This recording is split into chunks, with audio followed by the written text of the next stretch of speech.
Isetts. Yes, Isetts. you got it. Isetts with an. As we Isetts our way onto a live broadcast. Jamie Isetts, welcome to the Map It Forward podcast, you beautiful human. Thank you. Thank After you. a false start, how you doing, lady? I'm great. I'm great. Like I was telling you before, I just got back from Colombia, visiting some producers that we work with. That's a really strong origin for us. And then had a little time in New York, mostly vacation, but saw a bunch of coffee people too. So it's all good. Yeah. It always blows my mind when I think about how green buyers become green buyers. Oh yeah, there's like no straightforward path. No. It's not a thing. No. So you are currently working for, I mean, we just shot our way into this episode just because we tried to start this before and fucked it up. That was the audio on my side that fucked it up. But, you know, let's not skip all of it all the way. So first of all, thanks for coming on and doing this. Cheers. Yeah, my pleasure. This is actually, you bought the coffee that this is made with. This is the Paraíso Yes. that you guys from Colombia that Yes. you guys brought us. And you were saying before that you were in that region just last week, Yes, right? absolutely. So that coffee is from a town called Tarqui in the Huila department of Colombia. It's in the south. It's a super popular buying region for specialty. It's in terms of Colombian coffee, it's a pretty well-developed region. So there's a lot of beautiful coffee there, and we have a lot of projects there. And Paraíso is one. Good. There's so much that you just said that I want to expand into lots of balloons of information. Sure. In really just that sentence that you said, when you say that that region is really, really well developed for specialty, what do you mean by that? Well, first of all, in terms of like, if you just look at different coffee regions in Colombia, Huila is, because of the historical context, Huila was more accessible during the when FARC was active. So like other regions like Tolima and even Cauca were very limited in their accessibility, and that affects how how developed the roads are and the infrastructure, like what varieties are available. It can have good and bad repercussions, but in general, like just because it's easier to get from point A to point B in Huila, there's more development overall, and you know there's more possibility for good coffee to be good when it leaves the farm and when it arrives to the roaster. What causes it not, like, what are the things that could get in the way of it being good? Well, I mean, there's so many things, but just a big thing anywhere. I mean, almost all the coffee that we buy comes from developing countries. And, you know, I always, when I teach people about this, I always emphasize the fact that infrastructure, like complicated bureaucracy, like those are huge limitations to coffee because, you know, you have to move coffee very carefully at every stage. Like it's, let me see if I can get the term right. I believe it's hygroscopic, meaning that like that's a new word. Yeah, meaning that like it absorbs odors from things that are around it. It can be very sensitive, especially when the coffee still has a higher moisture content. Like if you're transporting wet parchment, there's just a lot of possibility for contamination of flavors, and also the ability for the coffee to fade. So really, like having better road systems generally is a very positive thing for coffee, and it also makes the quality of life of the farmers a lot easier. I don't think that we get that on this side of the supply chain. I really don't think that people on this side of the supply chain are really quite conscious of how simple things like that, what we think is simple because we take that shit for granted, how much of a role it plays on the quality of this agricultural product that we sell, right? Yeah, absolutely. I mean, it affects it in so many ways, and like the primary one is the quality of life of the people who farm the coffee. You know, I mean, it makes the coffee taste worse when these problems exist. Yeah. But more importantly, it also it complicates the ways in which they are paid, in which they're able to access other services like healthcare and education. So like, you know, building a road has the effect of making the coffee taste better, but it also has all of these, you know, other effects that are arguably more important in the global scheme of things.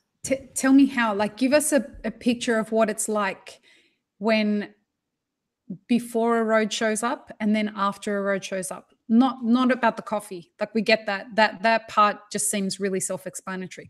But I think it's difficult for somebody like me to get my head around what a road could do for these people with regards to, and I'm absolutely speaking from privilege here.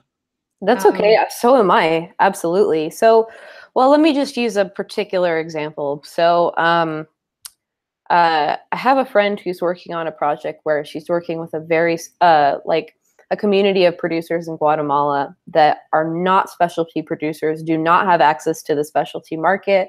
And she's doing some work kind of trying to create ways for them to tap into that market as a means to better quality of life. So one of the biggest things is that, like, there's a poor road, but also almost none of the farmers have access to cars.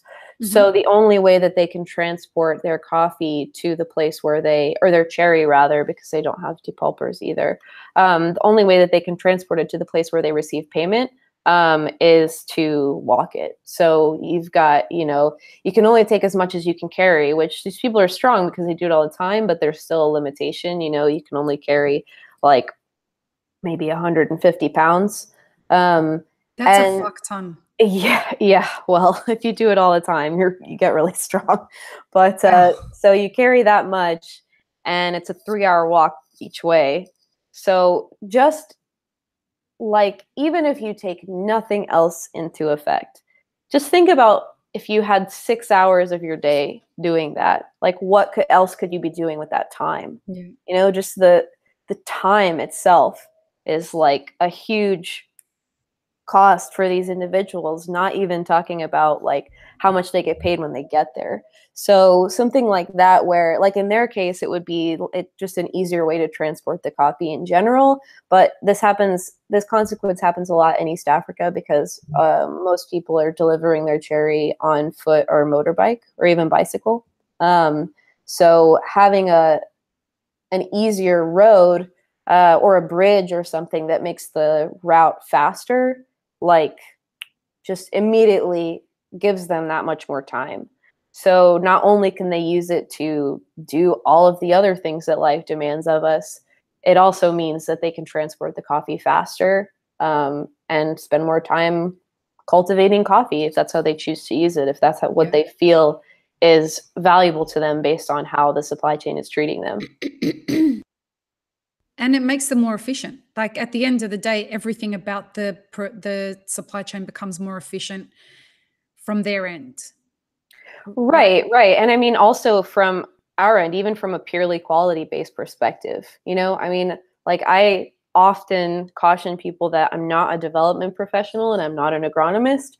I just know that these things, like, they tend to make things work easier for me from the viewpoint of creating a sustainable business for merit, but also, like, you know, I care. So like I you know, I try to be careful to work with people who really do know the landscape of the area when we're doing these things. But that's just an example of the way that, you know, improving infrastructure, like even something that's quote unquote basic, can really have all of these positive effects. So, but it takes some nuance to understand exactly what needs to be done and what's appropriate for me to do or someone else. There's so many directions we could take this conversation from there. Oh, girl. Give me some more examples so that I can understand some more. Okay. Well, let's see. Because honestly, on that, like, I know that sounds really logical, but honestly, I didn't know that. And because I didn't know that, I now have some greater perspective on, well, fuck, if there was some way that the people who were paying for this coffee could figure out a way to get them a vehicle or a way to get them even a fucking go-kart that pulled something, you know what I'm saying, that helped them pull the coffee along or whatever. Right. I mean, that all of a sudden starts to, I mean, we don't want to be going and saving people. That's not what we're about. It's about empowering businesses to do better business, right? Right. Well, I mean, let me take a step back for a second and say that my approach for finding producers who I want to work with is mostly based on like the ideal partnership for me is like a relationship of mutual respect, where as much as possible, like with the understanding of the context of the situation, like both parties or all of the parties involved in the supply chain have an equal amount of say, communication, and responsibility. So, for example, like if in most cases the farmers take the heavy share of the risk, they're put in a position where they have to shoulder the burden of the fluctuating market and the difficult bureaucracy, blah, blah, blah. So, you know, I don't aim to take 100% of that onto me, but like it's, you know, I am in a position to take more and, you know, make it easier to continue growing coffee for them and make it, you know, hopefully work towards it being a more sustainable profession and, you know, little by little. Because I mean, we work with like a whole range of people who, you know, like are just getting into specialty or are just in a point where they are starting to get compensated in a fair way. And then also people who are highly sophisticated and really have almost more negotiating power than me in terms of who they choose to sell their product to, which I think is great. So yeah, like that's our aim. So in that like sentiment of mutual respect, like I personally feel that I don't like to dictate what money is going to be used for when I pay more. Like, I just like to pay more for good coffee and let the farmer choose what's most appropriate based on their context, because it doesn't necessarily have to be invested back in the farm. Like, if the coffee tastes good and it's worth this amount of money to me and they want to use it to, you know, help their kids get a better education, or even just like buy a new car or whatever like that's for them to choose, you know? And so, you know, without like some really, really specific context of like, I need this money to do this thing on my farm, you know, I don't really like to create that sort of stipulation. On that, I want to ask you about the separation between the growers and the pickers, and with regards to the way that the money is allocated. I hear stories of slavery. I hear stories of sex trafficking. I hear a whole bunch of stories of shit that go on farms. When you say that you don't want to know how the money's allocated, how do you know whether the pickers are getting paid fairly from the growers? You know, to be honest, like, we can improve in the way that we know that. Like, and with some of my producers, I know exactly what they pay the pickers. And I try to gravitate towards ones that are paying more than the local price, but I'm getting that information from them. So, yeah, I mean, I can't say for 100% sure. I mean, honestly, like, the only security I have is knowing it from them. I will say that, like, just as a general trend, like, it's really, really hard to get specialty coffee if you're not picking ripe cherry. So you can kind of unpack that statement for me. Like, if you don't pick, you know, you need consistently ripe cherries to produce specialty coffee. In most places, the way that's done is paying pickers to come through like once a week or once every few weeks when a field has enough ripe cherry, and they're selecting the ripe ones off of the trees. They're not like in countries where labor is very expensive or where things are done at a different scale, like Brazil, for example, like things Mhm. need to be strip picked off the tree and then they can sort it out later. But in most places, the way that it's done is having a human being select off the tree so that you can allow the ones that are not ripe to ripen later and then pick them and sell them. So that's like a very easy thing to say, but it's actually quite difficult to do because you have to really educate your team of pickers. And also, like, the most effective way that I've seen it done is when the pickers are incentivized by cost or, you know, some other way to pick only the ripe ones. Because if you, like, in a lot of places, like, it'll just be like the picker gets paid based on how much cherry they deliver.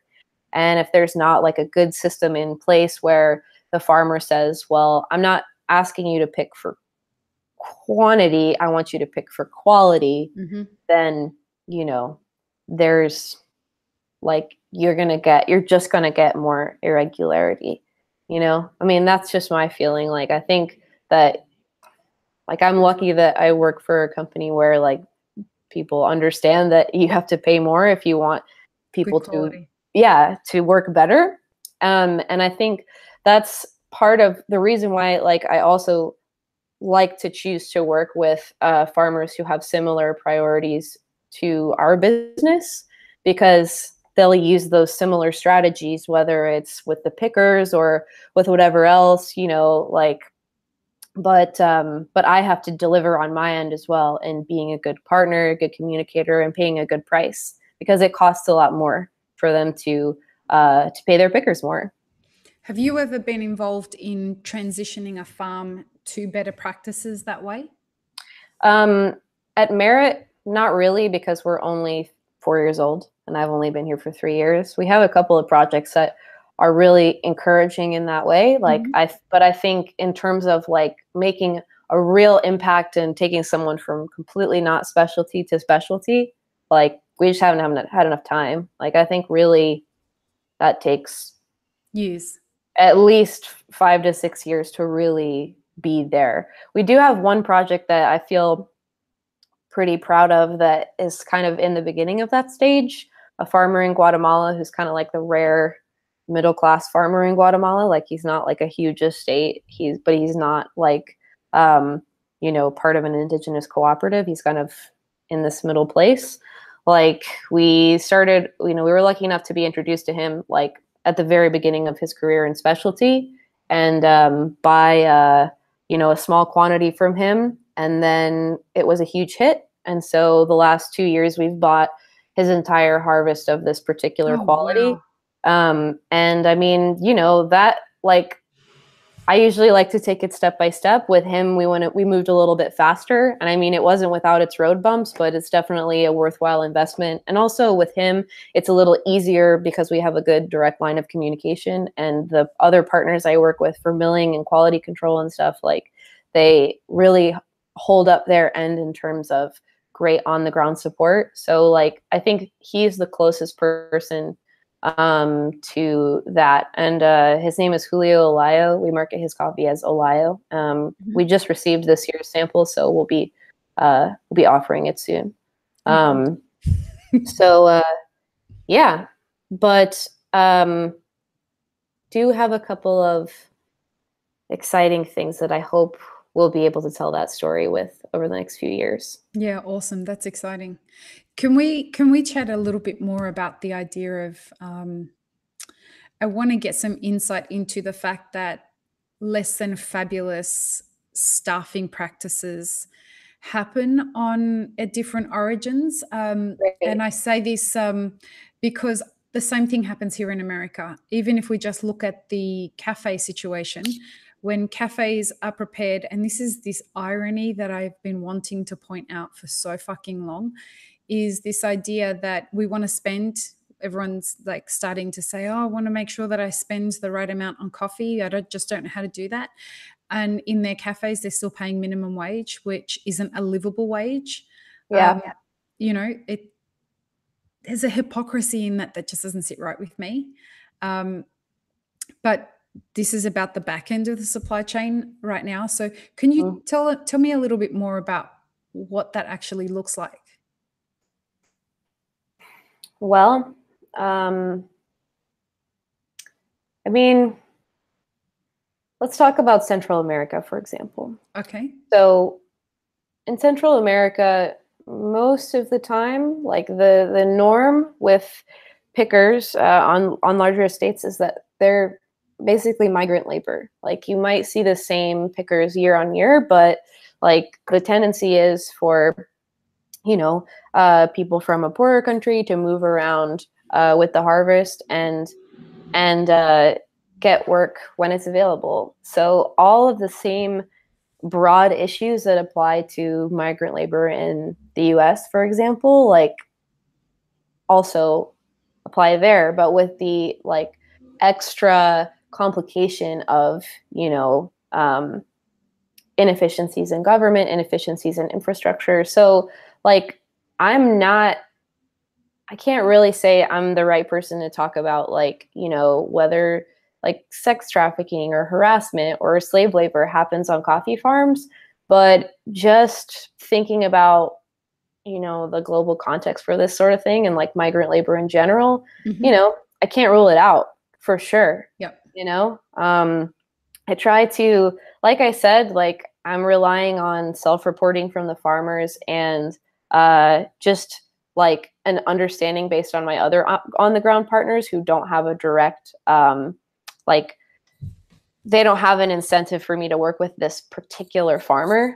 Like, you know, all I can do right now is just discuss with them, try to gain context, try to make sure that I'm doing the right thing. You know, like, would it be possible that something like that has happened on a place that I've bought coffee from? Yeah, I mean, it might be possible.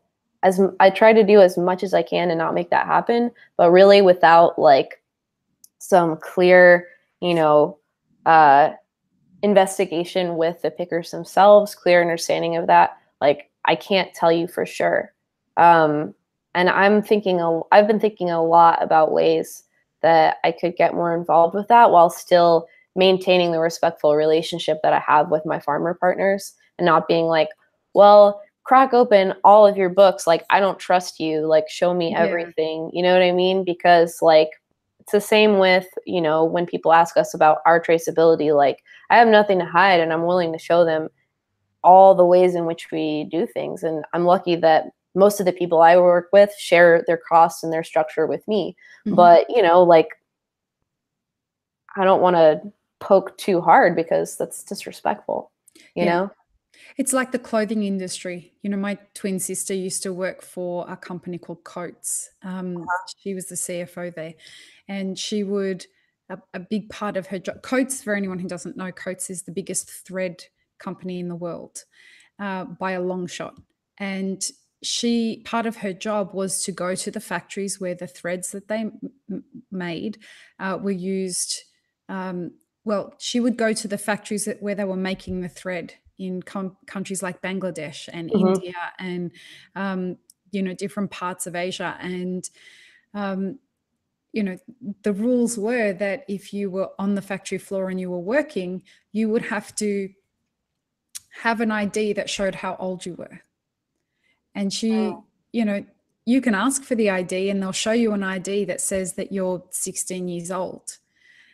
But for sure, this kid looks 11. Yeah. You know, like and how do you control it? Yeah, you know, I mean, the sort of the way that we're working towards having some more clarity on that at Merit is really just trying to strengthen the relationships with the people that we already have, because the more year-on-year relationships that we have with people, the more comfortable everybody feels about being like, well, hey, like I've proven to you that I'm invested in you and I'm not, you know, I know how to share information respectfully and I respect you. So can we talk about this thing that we both know is an issue and really look into this? You know, I've personally never seen, you know, like any child labor or anything that I would consider unconscionable at the farms we work with.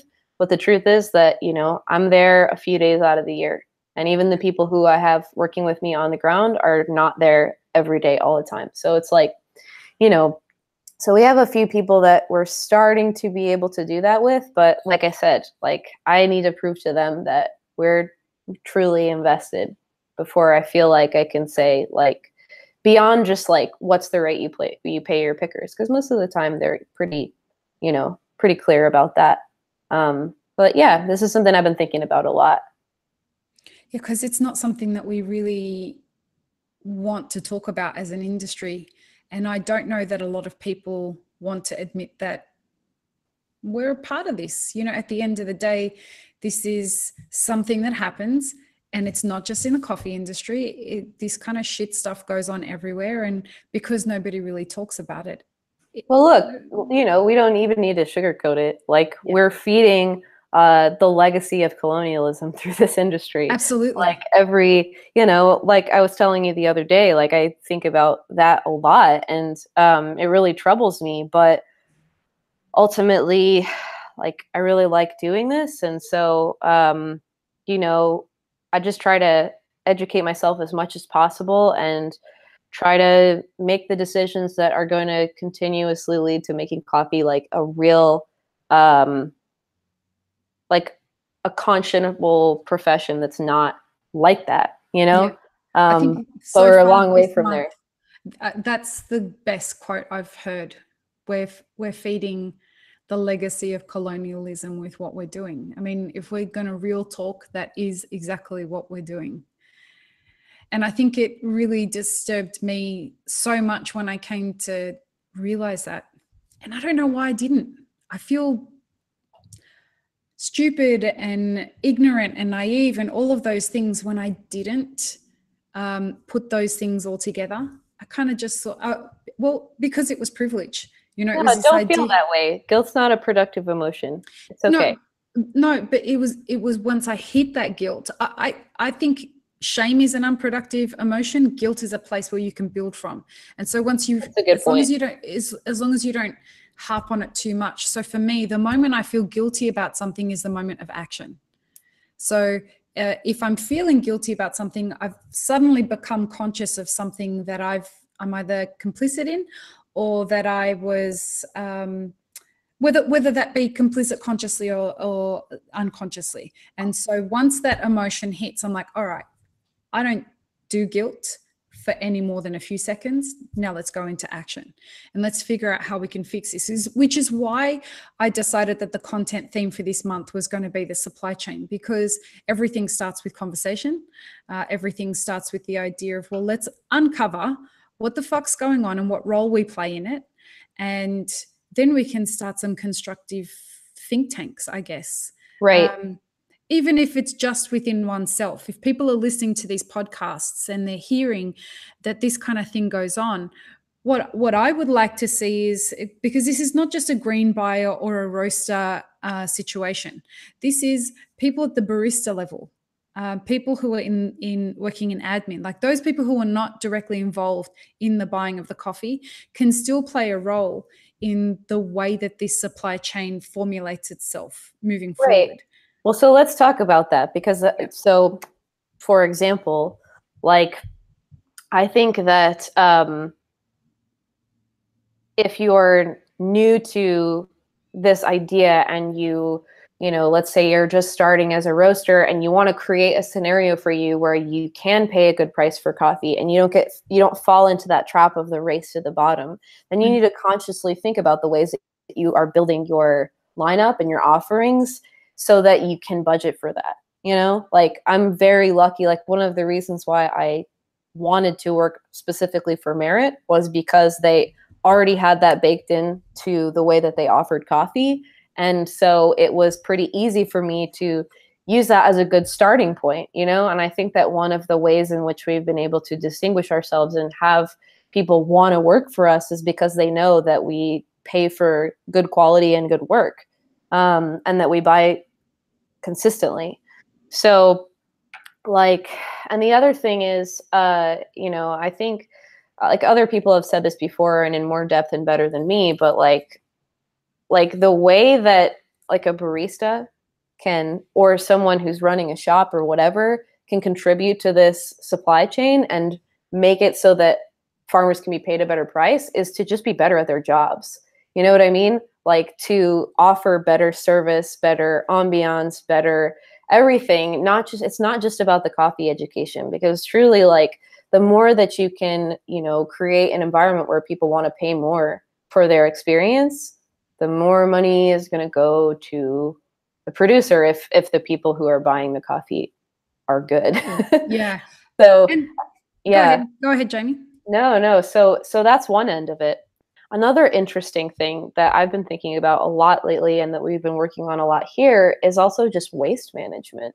Like the less coffee you waste, the more you can pay for coffee. Mm-hmm. And it doesn't necessarily have to mean that all of your savings go directly to the producer, but you can split the difference in a way that makes it fair and sustainable for both of you. And by waste management, you mean making sure that you buy what you need and you sell that. You're going to make a profit off that, and you don't end up left over with a fuck ton of coffee for no reason. Is that what you mean? Totally. Well, it's super multifaceted. So even just in the cafe, you know, like training your baristas on how to waste less coffee when they dial in, like training, you know, the people who are ordering coffee for your cafes or your wholesale accounts to order the right amount so that they don't have a bunch that's older left over and then they have to figure out what to do with it. Mm-hmm. You know, and then on the green buyer level, of course, like on the roaster level, roasting the right amount that you need for that week, like being better at planning and managing. And then as a green buyer, again, like improving your forecasting ability so that you buy the amount that you need that year and you're sharing it at its best. And you know, don't have this customer perception that like, or even just the perception among your staff, like, oh, we had that coffee for too long, it faded. Because here's what's going to happen. Like, let's say you buy, you know, like, I don't know, 20 bags of a coffee one year, and then the next year you're like, oh, that coffee was amazing. Like, I really love this farmer. I want to help them. I want to support them. I'm going to buy 50. You know, this has happened to every single green buyer I know. Mm-hmm. And it happens so much. Like, oh, I love this project. Oh, can't we just buy a little more? No, here's what happens is you have that coffee for too long, you bought too much, and then nobody's excited about it the year that comes, and you end up having to buy less from the farmer. So like, if your business is sustainable, if your programs are sustainable, you make it easier to create sustainable relationships with people at origin. And like, you're actually doing everyone a disservice if you buy too much coffee the wrong way, like, because it also means that you're less consistent in the amount you buy from year to year, and the farmer can't rely on you. I always say that with that kind of thing, follow the same formula as a Stevie Wonder song. Stevie Wonder songs, they had a formula for them. They go for 2.5 minutes, where typically most songs go for around, pop songs usually go for about 3 minutes. But at the end of a Stevie Wonder song, and they did this very deliberately, you always want more. Mm-hmm. So in everything that we do in business, for both of my businesses, it always follows that formula. And I tell the same thing to my consulting clients. There is nothing wrong with giving people enough where they want more. Yeah, that's absolutely so true. And so if you get to the end of a like, you know, you guys have stellar coffees, and every time it runs out, I think I'm so excited about the next year when I can get this again. I'm sad when a coffee runs out, but the best part about it is because they're green buying, I mean Merit, because your green buying is so on point, I don't need to be worried about what the next coffee is going to be, because they're going to give me this coffee that's run out is going to be followed up with a really great coffee. And that's how I want even just our retail cafe clients to feel. Like, like, I am comfortable with somebody not knowing anything about the prices that we pay and just feeling like they can come in and they just trust us. Like, I take that trust very seriously in both the, you know, the ethics of what we buy and also the quality of what we buy. Like, I want somebody to just no-brainer be able to come in and be like, this is just going to be great. Like, I don't even have to worry about it. I just want a cup of coffee and I just want to know that it's going to be good, and that's it. You know, like, my first responsibility, you know, it might seem a little counterintuitive based on our conversation, but like my first responsibility is to my customers. And then my second responsibility is to the people that we work with. Your responsibility must be to your immediate consumer. You know, at the end of the day, that makes sure that you are going to have a job, that if you could be bringing the best coffees in the world, but if nobody wants to fucking buy them, yeah, no, that's not good what's the for point? anyone. Yeah. Like the thing, you know, the thing that you can do better to make it more possible for you to buy better coffee and buy more consistently is just to first be really good at your job. Try as much as you can to be better and better. Like I think like there are so many things that I don't know. But like if you don't know, don't pretend that you do. Just ask, you know, try to like the unsexy stuff about the like green buying is a job where, you know, like I certainly before I did it, like I wanted to do it because I wanted to travel, I wanted to taste coffees all the time. Like that's the sexy part of the job, right? But like the unsexy parts of like, you know, planning, like being really good at spreadsheets, you know, like keeping good track of things and being a responsible communicator, like those are the things that really build the foundation for you to be able to buy coffee in a responsible way. You know, it's not having like a super sexy Instagram account. Sorry. Clearly nobody told you that wasn't the part of the job. You know, really, I feel like I'm never on there, and I'm just super private about social media stuff. My thing is that people seem to be wanting that. Well, certainly people are contacting us saying, I think that the next thing that I should be doing after being a barista is being a green buyer. And when I ask some of them that, a couple of them are coming back saying, I think I could represent the farms really well through social media. That's fair. You know, like that, you know, you took my criticism and you just turned it on its head. No, I could do a better job of communicating our sourcing through our stuff. Like I need to work with our social media team. Jamie, like how much of the job is actually that? That's such a tiny part of the job. And this is what I've been trying to tell people is you need to get a broader understanding of what everybody's job is in all the different parts of the coffee world, because there is so much that's unsexy about green buying. It's sure there's traveling involved, and there is, you know, you get to go to these regions and build these relationships. But the part of it is you have to learn etiquette. You have to understand the culture of the place that you're going to. You have to learn effective communication. You've got to spend a fuck ton of time with your head buried in a laptop. / in a car. Yes. But you know what? Like I love that stuff too. That's what makes me enjoy my job is I like problem solving in that way. Yeah. And then of course I also love, you know, traveling and making connections and that sort of thing. Yeah. But yeah, you know, so start with that. And also as in terms of being a business owner, like as I mentioned before, I think that just laying the foundation for a sustainable business is a really basic thing that you can do to increase your ability to buy good coffee at a fair price. Like, again, with the whole race to the bottom thing, like I'm very fortunate that at Merit, our focus is retail. You know, we're like 80% retail, 20% wholesale, right? Wholesale's a hard game if you're paying fair prices for coffee. Exactly. And that's why I specifically pointed that out because again, like you know, it's a reason why I wanted to work for Merit because I knew it would make it more possible for me to pay better prices for coffee. However, there are some things that you can do to kind of to balance out. Like I can't, you know, if you're going to keep playing the game of like, we're going to offer a lower price, like it's just going to get you one place. You're going to end up paying, you know, bad prices for coffee that doesn't taste good anyway. And it's really, you know, like maybe like your margins are just going to go lower and lower. And the farm's going to go out of business. Eventually the farm's not going to be able to. Well, like you're also creating, like, don't even think about the farm for a second. Like you're creating a negative pattern for yourself. Mm-hmm. You know, there are some people who do that really successfully, but I think each business that does that, you know, is great at wholesale, you know, they set a limitation for themselves in that way, or they consciously find other ways to add value that are going to make people want to pay those higher prices for the coffee. 100%. Like a real like role model for me with buying is Counterculture, and they're 100% wholesale. You know, they create a lot of value for their brand by offering extensive training. This is like Counterculture plug right now. I'm such a fangirl. Oh my God.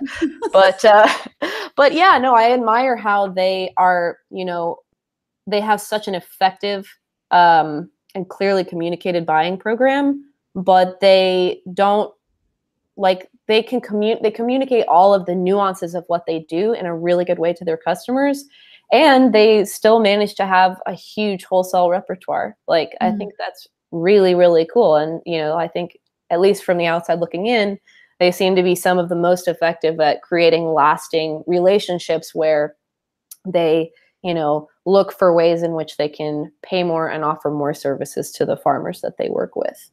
And I think going back to what we were talking about before, how can people in cafes who, you know, who aren't buying green direct, how can they contribute to, I guess, healing this supply chain and creating a more positive experience? I've been advocating more recently. I've been advocating for the way that people choose who they work for, particularly baristas and roasters and admin staff and all of that. I would encourage baristas and those kinds of professions I was just talking about in the coffee industry, start to get an understanding of what the ethical buying practices are of the people with whom you're considering taking a job with.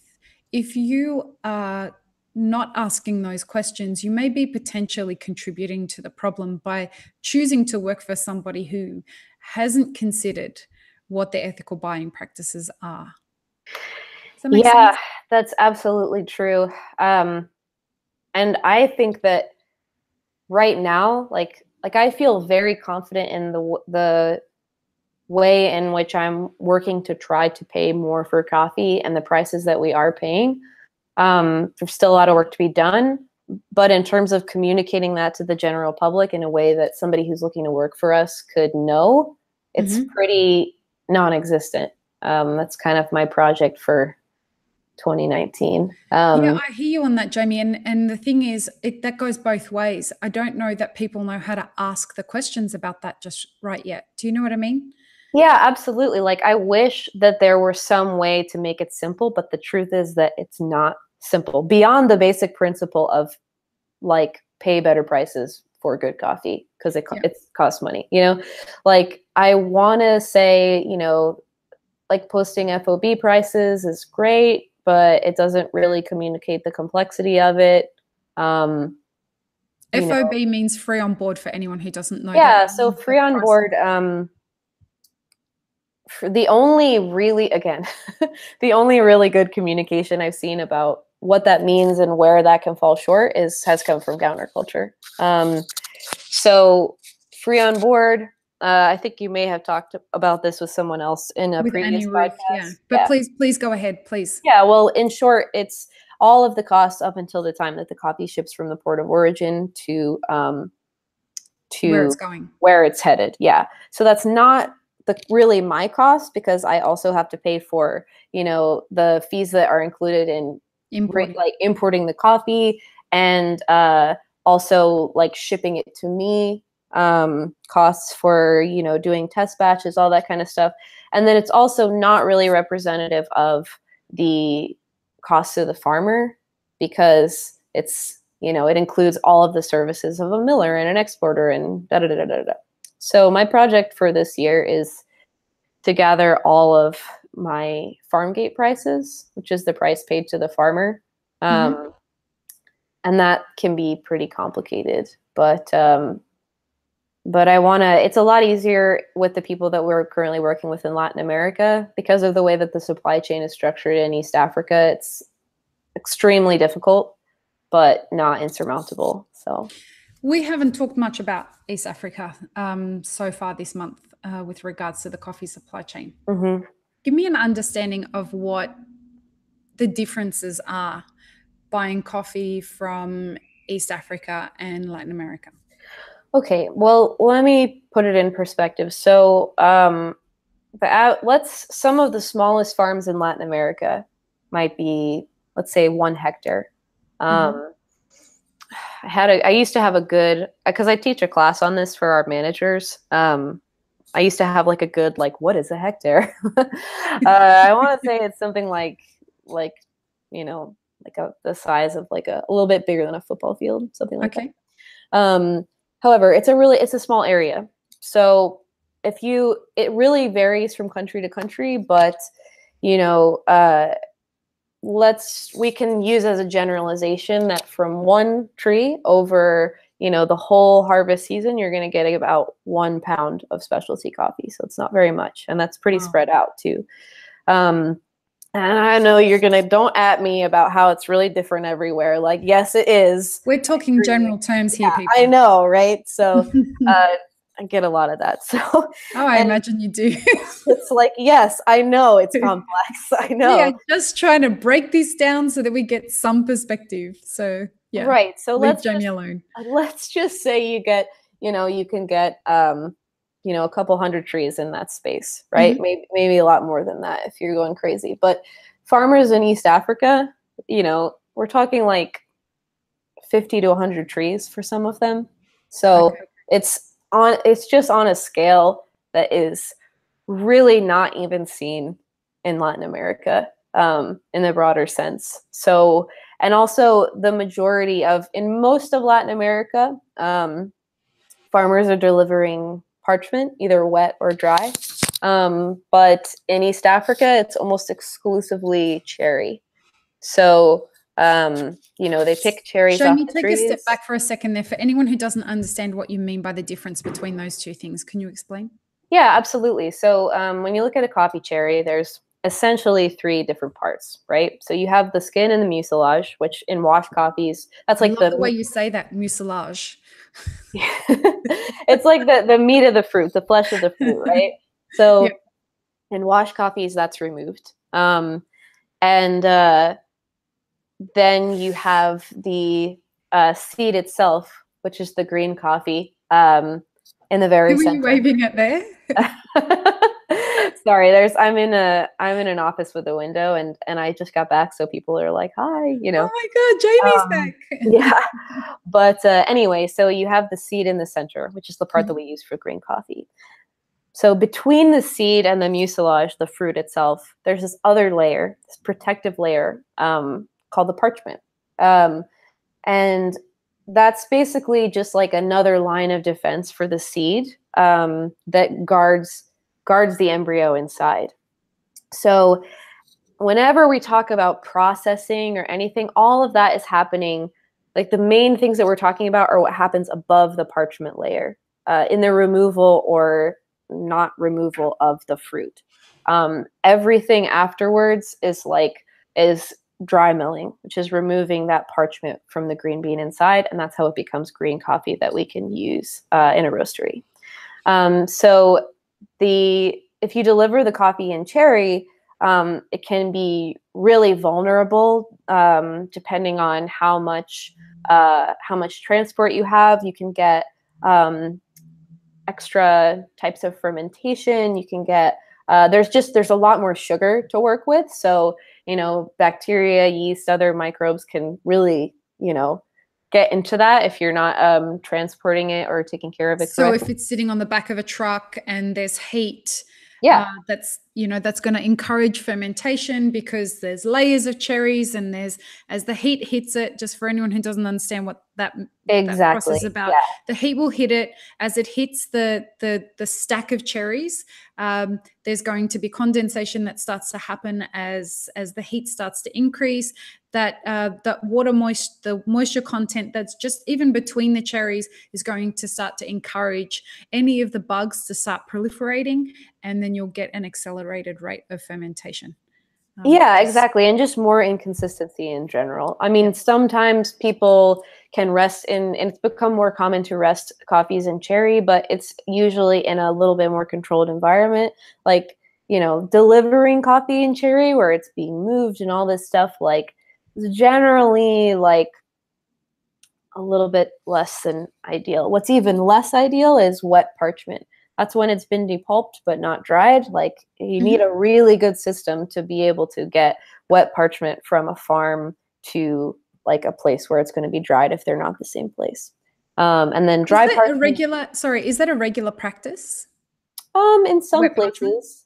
In some places it is. It's a little bit, I mean, in my experience, which might be limited, like it's a little bit unusual, but I do know some places that do that, but they have a good system of distribution, a good system of screening it before it comes in and deciding what they're going to buy.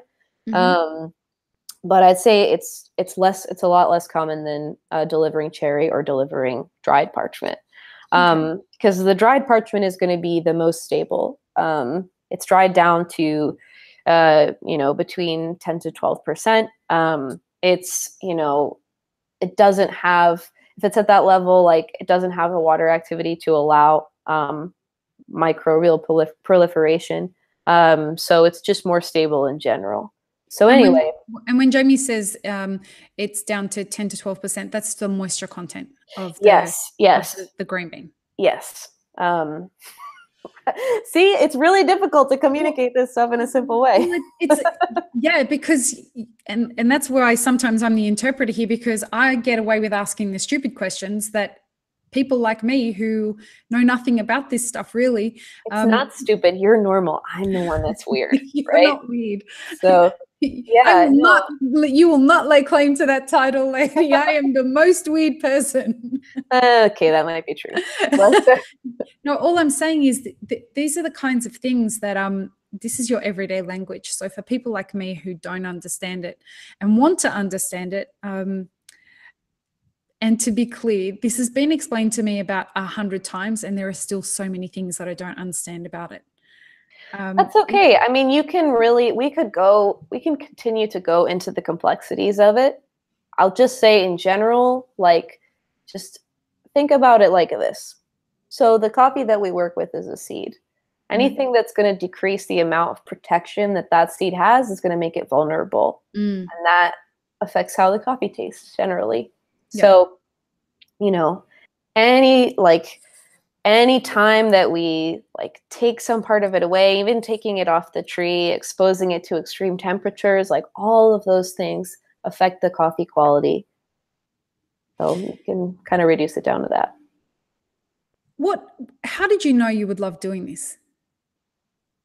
It's really funny. So when I finished school, I studied economics and biology, which is hilarious because like what other profession would that work for? I just was like, these are things I like, and I also like art and tasting stuff. So yeah, I did that, and I also always really loved languages. My grandmother taught me French when I was a kid, and which I don't speak it that great anymore because of the other stuff. But which is why you say mucilage instead of mucilage?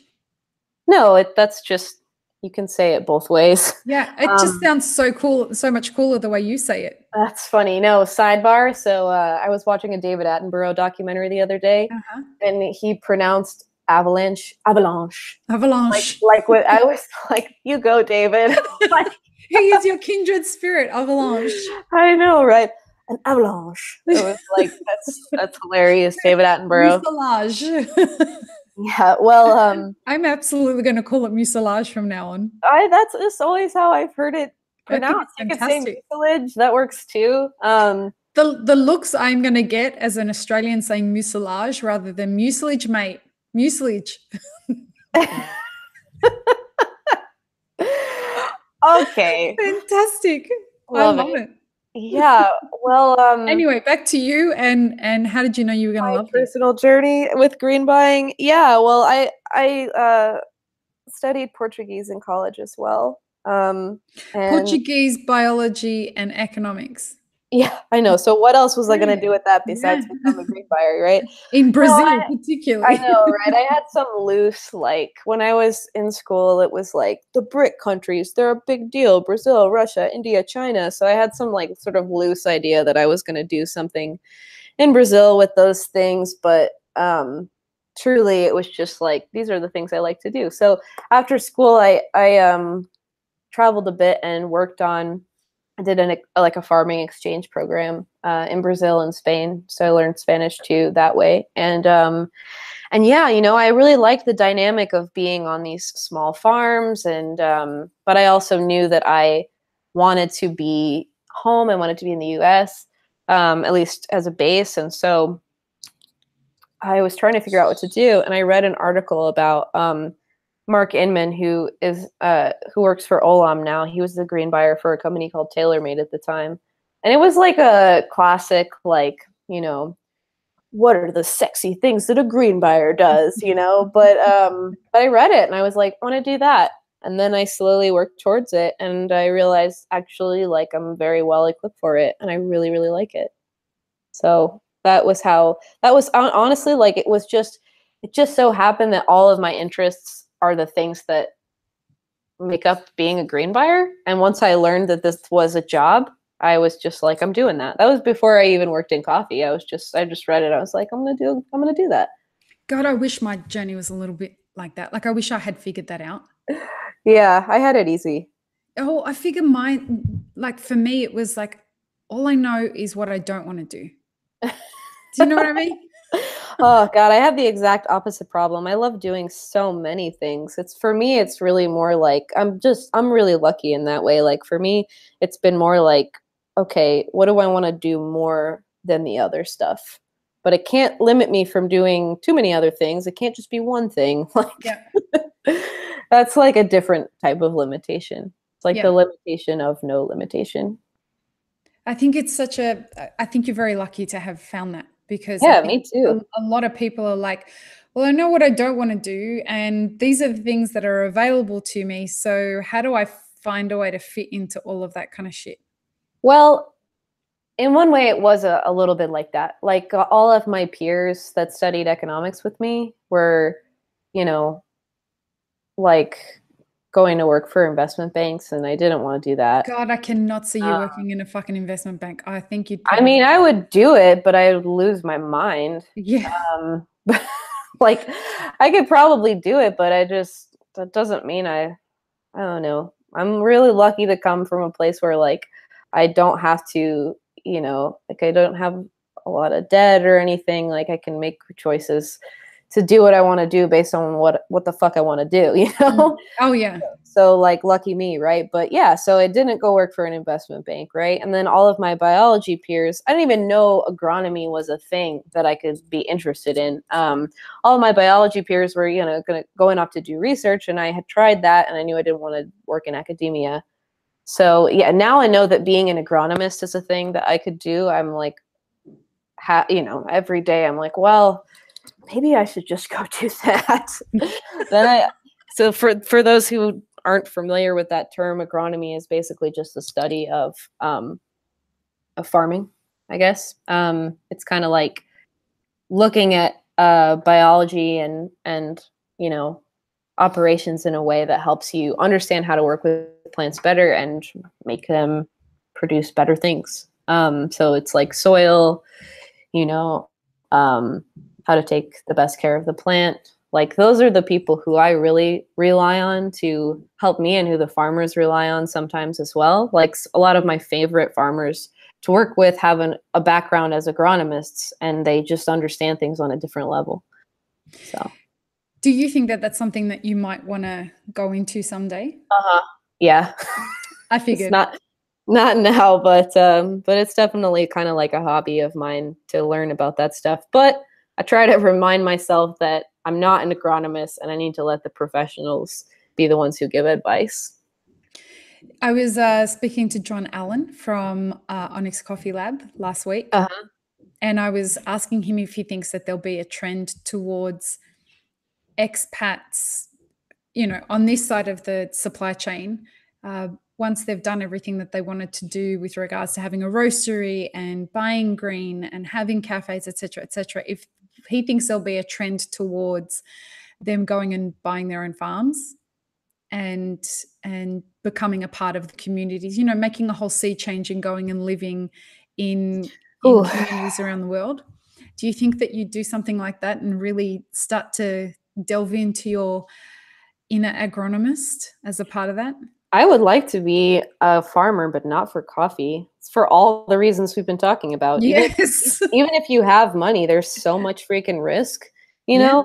Like, and we have to, you know, chip away at it little by little to create less risk, you know? Like, I mean, like, I don't want to go into too much detail about it because it's still in the works, but I'm really excited about a direction that we're going to move our program in Colombia towards this year, where we can actually offer a price that's a little bit more divorced from the market, which is at an all-time low right now for Colombia.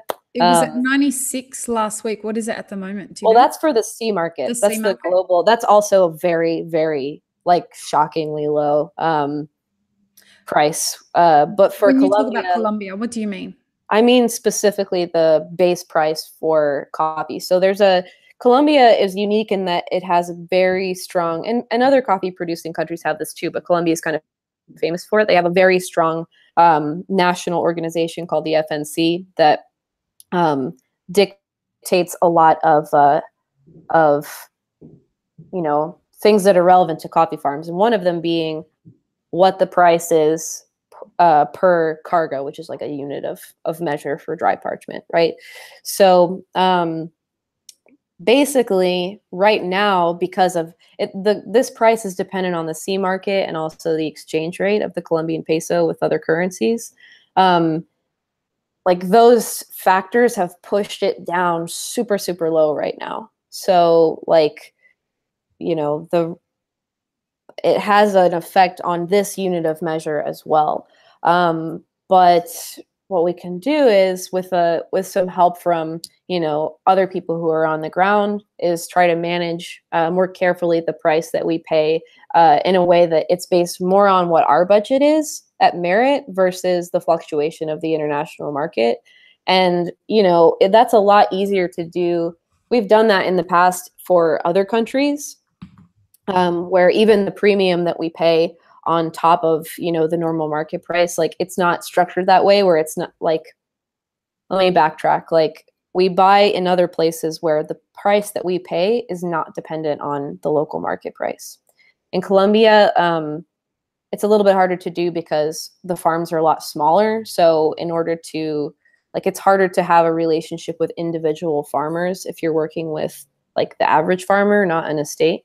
So why? Sorry, if you don't mind me asking, why is it harder? Why can you not just go and have tasted a coffee and say, you know what, I want to work with this farmer particularly, and go and do a deal with them?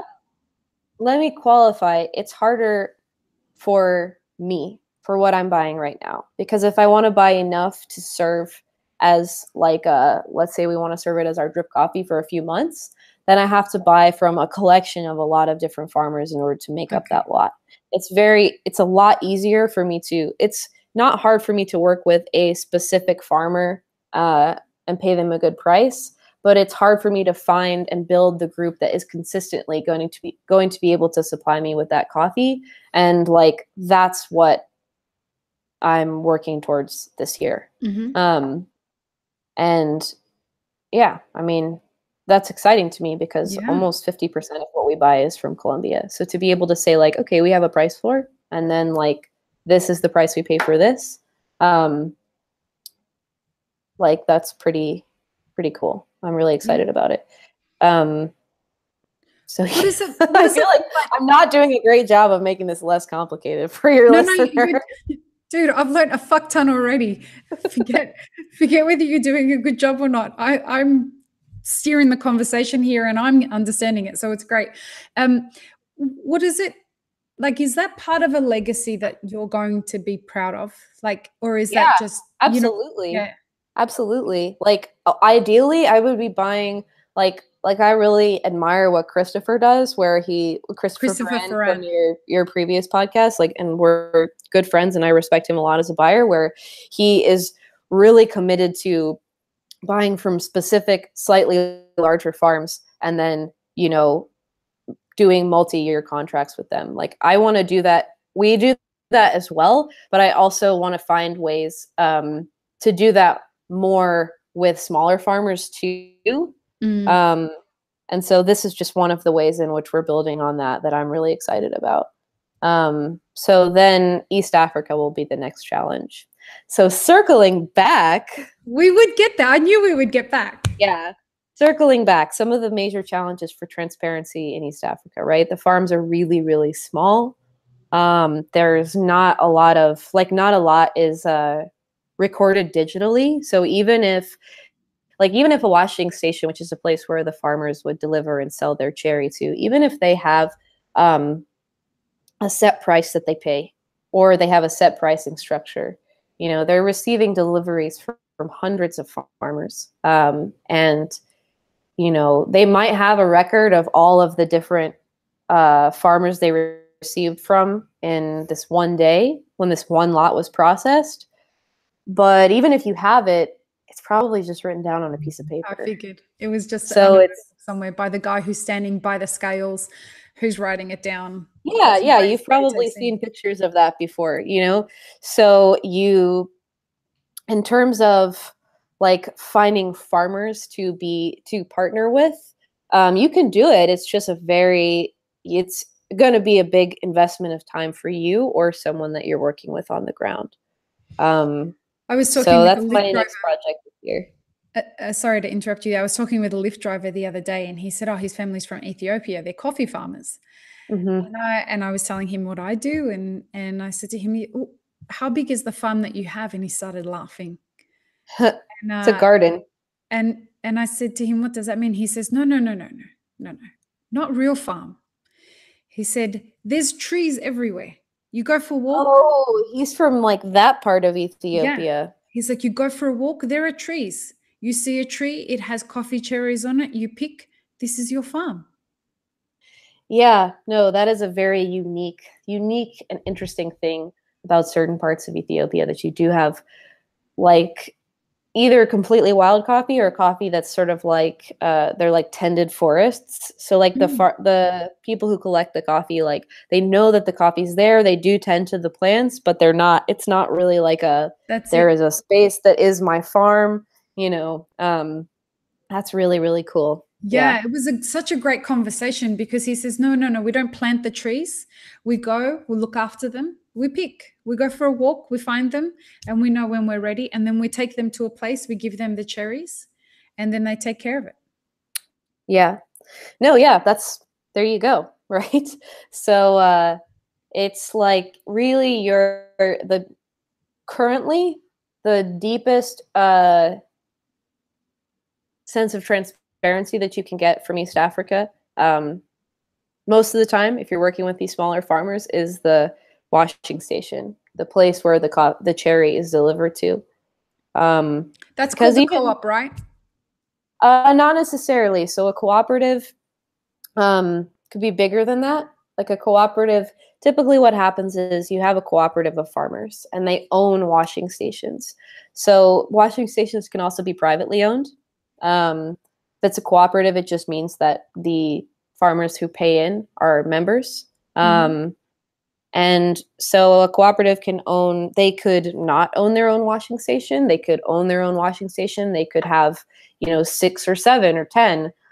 There's a lot of variability there. Usually it's the cooperative is sort of an umbrella over it. And then they'll have several washing stations that are in different areas. And the farmers that are closer to that area will deliver to that washing station.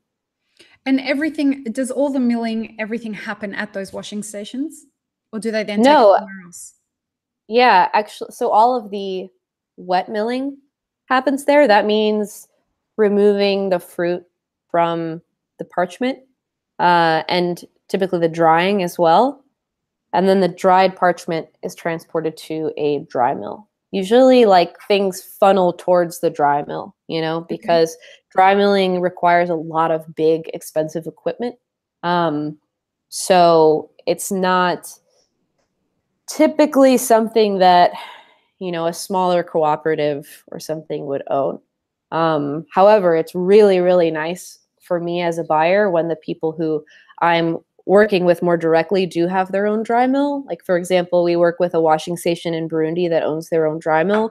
And it's wonderful because they apply the same attention to detail and specificity that they do to everything else to that part of it, which is kind of like again, it's like the very not sexy part because it's like sorting the beans for density and size and, you know, hand sorting for defects and stuff. But it actually can have a really, really big effect on the final product.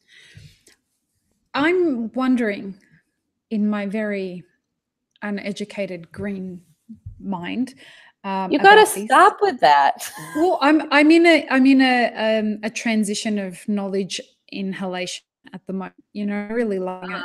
I'm loving everything that I'm learning, and I think that the more people like me can come out and say, I don't know any of this stuff. I think we suffer a lot in this industry of not wanting to admit when we don't know things. Oh, and you know, it's because there's so many dudes.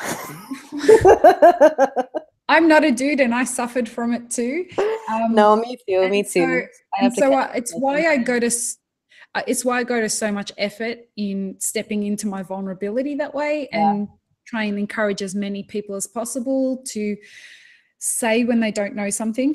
we did an education, I think one of the Map It 4 classes, we did it with Scott, which was the basics of coffee roasting. And someone wrote in the comments, we're so lucky to have Lee there asking all the stupid questions that we're all too scared to ask. Oh my God, no, yeah. So I'm happy to be that scapegoat, and I want to be that person that encourages people to come forward and say, hey, I don't know, like, I'm not a green buyer, so it's absolutely okay that there is so much of this shit that I don't know about. This is why I have my friends on the podcast and I ask them the questions that I want to ask, and then everyone can listen. And I have the exact same thing. Like just the phrase, I'm not an agronomist. I can't tell you like how many times I have to say that all the time, because if you're a green buyer and you know, communicate with farmers, they'll, you know, unless they are quite sophisticated, they'll ask you questions about what they should do, you know? Wow. And it's very tempting to be like, well, I saw this done somewhere else, blah, blah, blah. But like, I don't know what the right thing is for them. You know, I'm not an agronomist. Memorize that phrase. Yes. Like, you know. So I'm a big advocate of that. Exactly what you just said there. Hey, I don't know what the right thing is, but I'm going to ask a fuck ton of questions. You know, I don't know is such an empowering statement, because if you can say, I don't know, the thing that comes after that is, can you help me know? You know, what a powerful thing.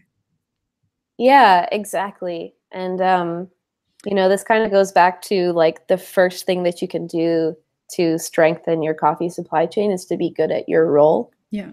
You know? Yeah. Because then you really can know that, you know? Yeah. And also admitting when you're wrong, because you might have learned something from someone who you respect. And then you find out later that it's not right.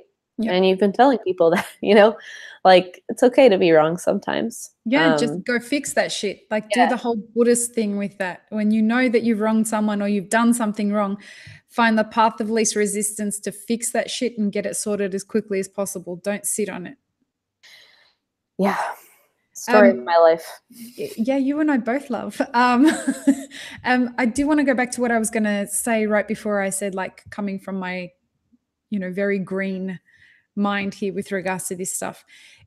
Does it stand to reason that if we're talking about co-ops then, that when a lot of people, define a lot however you want, more than two, are bringing coffee to the same washing station, that do we anticipate that the quality is going to vary than when you have a single farm that has more control over the kinds of cherries and the standard at which they choose to pick ripe cherries or not? I'm sorry if that sounds like a stupid question. No, it's not at all. It's a good question. I think from a repeatability standpoint, it's easier to work with the single farm. From like a growing the industry, like I hesitate to say that because you know, it's tempting to just not work with small farmers because of how complicated it can be. So yeah, I mean, typically it's easier to work with the estate because you can have, you know, as you strengthen your relationship, you can get to that point faster where, you know, you can make things more repeatable to in the way that you want them to be as a green buyer. However, you know, with good on the ground support and good, you know, people, exporters, agents, whatever, explaining the landscape to you and understanding on a different level, who's doing what and who is set up to repeat that same level of quality year on year, you definitely can achieve really great quality working with washing stations and cooperatives.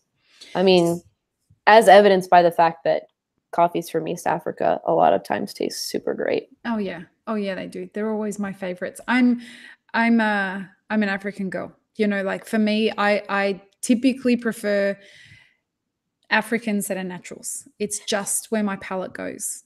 Yeah, the hard thing isn't to find the good coffee in East Africa. It's to create these repeatable relationships where you can pay a better price and make it part of your sustainable business model. Like it is so tempting to just be like, oh yeah, Ethiopia and Kenya, I can just buy, you know, whatever tastes good on the cupping table and I don't have to worry about repeatability. Like, sure, that works, you know, but if part of my mission is that I want to get, you know, I want to use my dollar to be going to the same people and creating a sustainable pipeline for great coffee, then like, you know, it's going to require a little bit more work.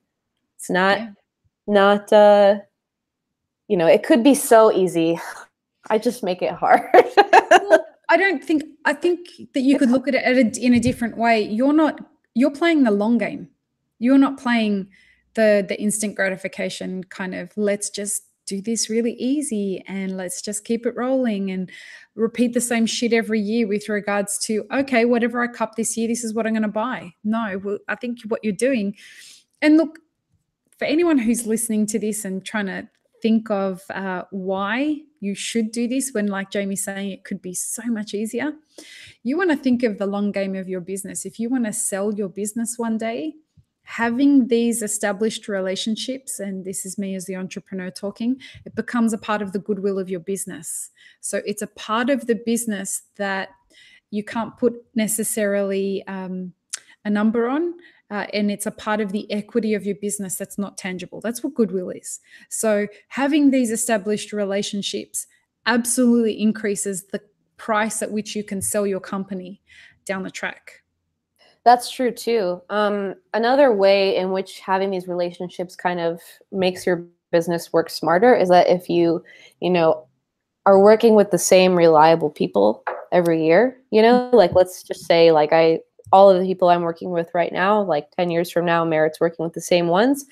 It gets easier every year. The first year is the hardest because you have to figure out how to manage the communication, how to make things work right, how to move the coffee from one part of the world to another, you know, all those things. Like, even though you might have a year where like if you are really committing to relationships, then that means that you buy the coffee from the farmer when it's not as good. You know, you don't get to be like, peace, your coffee sucks this year, I'm not buying it, even though we had an agreement. Like, you know, again, like build into your model ways to make that work. Like, for example, if you know, let's say like you have wholesale accounts who just need coffee at a certain price point and it's got to be at this profile, you know, it just needs to be chocolatey, relatively clean. It doesn't need to be like this stellar, like banger of a coffee, you know, and you have coffee from a farmer that you've worked with like all these different years. And you have one year where, you know, like they had really shitty weather or all these different things. Like, you know, like you need to create those openings in your lineup, like to be able to use those coffees again. Because when you do that, like the next year when the coffee's amazing, it pays off, you know. But it's not, the thing is that you have to, each relationship is an investment. So, you know, of course you don't want that to happen. You don't want to have the coffee come in and be bad. So you need to choose carefully who you want to work with, who's going to be able to manage their risk so that you have that happen less. But the reality of it is that you need to take on some of that risk too. So it's a partnership. It goes either way. You know, you need to help them out a little bit when they need it, and you know, they need to help you out when you need it by, you know, maybe doing some practices that you want to see, or working on you with a special project or whatever it is, you know? And the technology is constantly developing, particularly at the moment, right, to help us figure out how we can do this more consistently and how we can work with farmers to make it more consistently, right? Like with the work that Lucia is doing, Lucia Solis, you know, going out to farms and helping them with their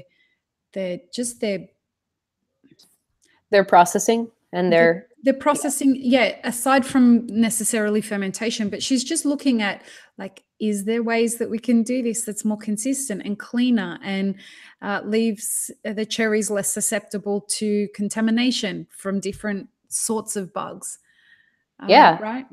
Absolutely. Yeah, no, I think like somebody told me this weekend, like, they were talking, it was my friend Jordan Crossweight from Nordic Approach. He told me he was talking to a tea person, and like, I need to get it right. Let's see. He said like tea people are all about possibility, and coffee people are all about eliminating inconsistency, which I think is really pretty funny and true. But he was just talking about how like coffee people like tend to push themselves into the smallest, tightest little box as possible, and that's just so limiting and stupid.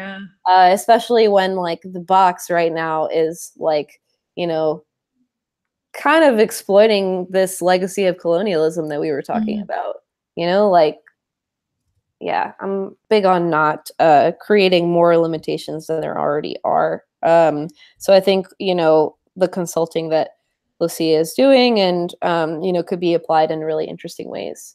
I think we're really fortunate, and I was saying this to Christopher yesterday in a moment when we were texting backwards and forwards, that I feel really proud of a lot of the work that a lot of us are doing with regards to trying to shift some of these practices. You know, particularly with people like you and Christopher, and there are many more of you starting to emerge. These people who are trying to, you know, uncover or unpack a lot of what's going on, and really going out of your way to start having these conversations, you know, with people like me, and just start to, it's like a confession. Look, guys, there's a lot more that we can do to make this better. Let's not hide behind what we've been doing in the past. Let's just figure it out. Yeah, no, absolutely. I was talking to Chris about the fact that I was doing this podcast and how I was self-conscious that we don't have a transparency report posted. Because like, yeah, it's great for me to tell you, like, I feel really proud of the prices that we pay and like the work that we continue to do to try to make it like work in a better way for the farmers, but not hurt the relationship that we have with everybody else along the supply chain. But we haven't communicated that in any way. So like, again, like, what are you going to do? Like, take my word for it? Like, cool. So well, I take your word for it, but that's, and here's a really important, so we need to get, you know, I need to improve on that, and try to figure out a way to communicate it more effectively. But here's an important part of that. Now, I have gone to the effort, and you and the team from Merit have gone to the effort of building a relationship together, because we work together for Elixir. And I'm very proud of the fact that I work with you guys, and I'm very proud of both of our businesses for the effort that we put into working together, because it is super transparent and we have such a great communication strategy. And I've always felt very supported by Merit. And I've always been very impressed with the way that how open the communication strategy is. And that's a top-down thing. Like, I've always felt that the leadership were very encouraging of that strategy from within the team. That's true. That's really true. Very and much it's also so. really easy to communicate openly about things when you have nothing to be ashamed of, and you know the information that you need to know. And now, because of that relationship that I have with you guys, I personally don't have to know what you pay for a coffee, right? Because I've already gone to the effort of building relationships with the team so that I know that when you're communicating stuff with me, I've already assessed your integrity as a company and as the kind of people that Robbie and Nisha hire, right? So I really respect that. I don't want to like diminish the great stuff that you're saying about merit. But I do think as an industry, there's just some value to the power of information. Oh, I absolutely agree with you. And that's what I was about to say next. Mm-hmm. I'm working with a roaster at the moment this is a new roaster that we're working with, and we are at the beginning stages of building that relationship. And everything that I've seen so far is fantastic. I'm really impressed with everything that they're doing. There's a lot of vulnerability that they're open to admitting, which is, that's a level of information that they don't have to reveal to me. And I'm excited about the fact that they have. It helps me build trust, et cetera, et cetera. But they came at me with a price that floored me, honestly, for a coffee that I already have bought this season from somebody else. And they hit me with a price that was, I don't want to say inflated, but that word fits. And so because now if Merit had have done that, I wouldn't have flinched at all. But that's because I've built the relationship, right? Right. Now, this other company, I haven't got that depth of intimate entanglement with, I guess. Yeah. And because of that, when they say to me, this is the price, I actually went back and said, do you have a transparency model that I can actually see what you've paid for the coffee? Right. So I can do that with Onyx Coffee Lab because Onyx have that information out there. And when we started to work with them, they said to me, hey, this is the price that we pay for coffee. We know that you don't have a relationship with us just yet, but if you want to see what it is, here it is. Because I have that relationship with you, I don't need to ask that question. Well, if you ever do, I'll have it here waiting for you. I know you will. But can you see what I'm trying to say here? In that I do. It's important to look. The information is not just numbers. Yeah, information comes in the perspective of knowing another operator's integrity, having built a trust relationship that. You particularly know how we operate in Elixir with regards to the kinds of people that we will work with and we will not work with. And where we haven't hidden away from that in the public, it's well known within the industry that, people sometimes say, no, those guys are assholes because they won't work with everybody. Well, the reason we won't work with everyone is because it's my job as the mama bear of this business to make sure that it's easy for my people to do business with everybody else. Yeah. And the number one way that I can do that, steering this ship, is I'm going to choose people who are not assholes and who are a pleasure to do business with as the people we will do business with. And that way we mitigate a whole bunch of potential problems. Well, if you have to work with somebody for multiple years, it's a lot easier if they're not a dick. So like that's a good, eloquently than I did. That's a good start. But all of the things that you're explaining, Lee, about how you work, like you are a coffee buyer. You're just buying roasted coffee. Yeah. All the same things apply to green coffee as well. Of course, I gravitate towards the people who are easier to work with, who are better communicators, who I, like, it's not the most important that I like them, but generally the people who I work the strongest with, I have a really good friendship with as well, because we've built a strong rapport, like all of those things are really important because it makes it easier for you to have real talk with people. And there's so many things about green coffee that we need to have real talk with. The price we pay to the farmers, to the pickers, to all of those people, the people in the supply chain being one of them. So yeah, no, I could echo all of that. There's a reason Enrique Lopez's coffee is in such high demand. Yeah, for sure. Not only is it great coffee, but he's great to deal with if he responds to your emails.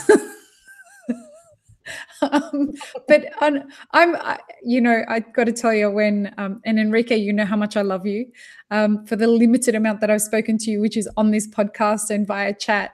But as soon as I announced that I was doing an episode with Enrique Lopez, the number of people that contacted me and said, how did you get him to respond to you? He doesn't even respond to my emails. I'm like, I asked him, that was all I did was I contacted my friend Jorge and said, hey, listen, you want to do this? And he just made it happen. And so I reached out to him on Facebook. But the reason that people like doing business with Enrique is he has stellar coffees. He doesn't have enough of it. But he's a good man. Like at the end of the day, he's a great human. Well, I like his and I could say the same about a lot of other producers I like working with. I like the way that he questions things. I like how he questions himself. That just leads to constant self-improvement. And he'll also say when he doesn't know, you know, and also, you know, he's a person of a lot of integrity in terms of the practices on his own farm and the work that he does with other producers. So yeah, of course, those are all things I really appreciate about him. And he was saying when he was on the podcast that the way we were talking about how we fix the supply chain and what he in particular is doing to do that. And he said it's a real burden on him, the fact that he can't supply all the coffee that people want from him. And so the way he's decided to problem solve that, as I told you, one of them. And I'm one of them this year. We, you know, really enjoy working with him, but it's a very complicated and protracted supply chain between me and him, unfortunately, which really sucks because he has great coffee. I want to buy it, you know, like he wants to sell it to me. It's everything else in between that, like, it is. What are the problems there? Like, what breaks the supply chain? Oh man, God, so many things. Well, like, for example, in this case, like we've always had an issue finding a place to get that coffee dry milled in a timely manner with good quality. There's not that many options. Each one has its faults. And then in addition, just based on the fact that there's smaller lots and there's more complication, it's harder to consolidate the coffee for shipping with containers that are going out. So Enrique, I wish we could have made that work this year if you're listening. Well, but yeah, because, you know, we've bought coffee. This would have been the third year that we would buy coffee from his farm. And, you know, I completely respect that he prioritizes longer relationships that he has. So, you know, but like we worked for almost a year to try to figure out a better way to supply the coffee to us at Merit in a way that it would get to us, like it would be timely and at its peak. And it just, because of those reasons, it didn't work out. And I mean, you know, we both invested a lot of time in it. Luckily, like he has a really good market for his coffees, so it's not, you know, too bad, but yeah, that's a tough one. The thing I loved about what he said on the podcast when it came to how much it hurts him that this is a problem. And he said, so we're going to fix this we're going to make sure that the other farms around us have coffee as good as us. And we're going to work with them to make sure that way when someone comes to me and says, I want your coffee and it's all sold out, I know in confidence that I can send them to a farm that's right next to me and their coffee is just as good as mine. Right. Absolutely. Yeah, I've seen that kind of like hub and spoke sort of model work really well in other places too, where there's kind of like this one producer who's an all-star. Maybe they have like more resources or better connections or whatever, and they can really do some cool and interesting and high quality stuff with their coffee. And then they reach this point where they have so much demand for what they're doing that they can't supply everyone, but they want to continue to grow their business and also want to have an impact on their community. So they work with farms around them. Another good example of that would be FAF in Brazil, where Fazenda Ambiental Fortaleza, where they have their own farm that's producing at a very high level, but they also work with an extensive network of the farms around them and have really been able to connect them with a network of roasters around the world and elevate what they're able to do, the prices that they get paid, and really work in tandem with them. Like, it actually bolsters and benefits their brand. And I mean, like, they, you know, they're compensated for it, and they represent these farms. And like, that seems to be, if done right, that seems to be a really effective way for impacting coffee growing communities. Because always, like, the neighbors of a farm like that are going to be like, well, what are they doing that I'm not doing? Where they're getting all of this attention, they're getting paid these high prices. Like, of course they're curious about what they can do to move in that direction, you know? Absolutely. I think a big part of what we try and advocate for through everything that we're doing is the idea of conspiring to each other's success. That doesn't mean that you have to lose so that somebody else can win. The idea of conspiring to each other's success is you help each other. No, absolutely. Like, because when that doesn't happen, like I am happy to, like, discuss this stuff with other green buyers, like, or people who are just getting into the field, especially who have questions about the way that I do things. Like, I love to talk about that, because also, like, it's the better that we can all work as green buyers with the people at origin, the more people are going to want to work in specialty, you know? Like, you can always tell when someone's had a negative experience and you visit their farm and they're like, well, you know, like, we've had buyers before like you, but nobody ever comes back. Oh, And really? oh yeah. And I'm just like, oh, like, or someone gave them some bad advice or something and then didn't buy the coffee, you know, that the farmer, like, took their advice on and did some crazy thing with it. And then the, you know, buyer was like, oh, this isn't good, I'm not going to buy it. And it really hurts them. And so, of course, you know, they're skeptical. So, like, the better that we work as green buyers, the more farmers will not have a bad taste in their mouth about it. Do you guys have like a group or an association or something like that? No, it's called A Couple of Beers.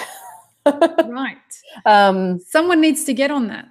No, that's true. I'm sure that there is something through SCA or some kind of LinkedIn group or something. But for me personally, like, I've just, you know, been lucky to meet a lot of great people through SCA, through, you know, like, my networks at Origin. They'll say, like, oh, you know who you like, I typically will ask my partners, like, how can I be better? Or who do you think is doing this really well that I could learn from? And, you know, either they'll be like, oh, this person, or more like, you know, I see you as a peer to this person and I really like working with them. So, like, you guys should be friends. And then that's how your network grows. It's unfortunately pretty organic and hard to tap into for somebody who's just getting into it. You can, you know, you can share my information if people want to contact me about, you know, some ways in which they can grow in that part of the industry.